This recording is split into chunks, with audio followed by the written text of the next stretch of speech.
Take your eyes off the stock tickers for a moment and look at the ground. Dholera, a stretch of land in Gujarat. On paper, that land means very little by itself because banks are not lending against the soil. They are lending against the institutions standing on it. Tata. And while Elon Musk is trying to reshape the semiconductor story from Texas with Terafab, India has made a move of its own. Not with a slogan, with money. $735 million. Wow. 5 major international banks have now backed Tata's semiconductor push. HSBC, MUFG, First Abu Dhabi, DBS, ANZ. These are not institutions known for casual optimism.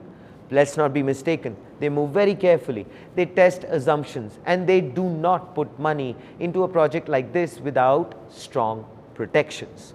Those protections are very clear. Tata must retain 51% ownership. The 30-70 equity rule is part of the structure, and Tata has to support the project with its own balance sheet. That matters because it means this is not a loose financial arrangement. The company is fully tied to the outcome. So if the fab struggles, Tata carries that pressure directly, and there is a reason for that caution. Semiconductors are full of grand plans that looked promising and then fell apart. A fab rarely fails because the idea sounded weak. It usually fails because execution turned out to be harder than expected. The banks understand that, Tata understands that, and across the world, others trying to build control over the chip chain understand it as well. In Texas, Musk is trying to pull more of the process in-house so he can reduce reliance on TSMC and NVIDIA. India's effort is taking a different route. It is trying to become part of the global system by building durable manufacturing at home. Now, it is worth being clear about what this fab is aiming for. This is not about making the most advanced chips in the world straight away. That's not possible. The target is 28 nanometer to 110 nanometer nodes. That may sound less exciting, but in practice, these are some of the chips that matter most in everyday industry. They go into cars, air conditioners, industrial systems, power management, the electronics that keep large parts of the economy moving. So while these chips may not grab headlines in the way cutting-edge smartphone processors do, they are essential. And that is what gives this project its weight, its gravitas.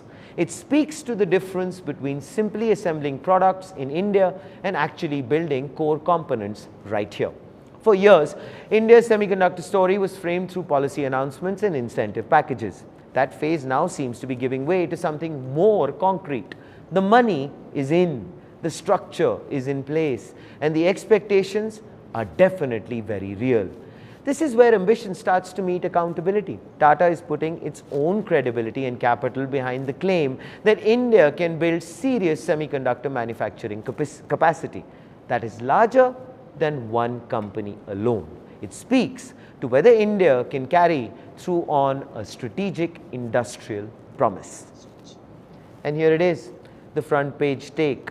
Musk may be trying to reshape the model from Texas. Tata is trying to secure a place for India within the map that emerges. And that is why this story matters. Because the global chip contest is no longer taking place only in Taiwan, the United States, or South Korea for that matter. It is now unfolding in Gujarat as well. What do you think?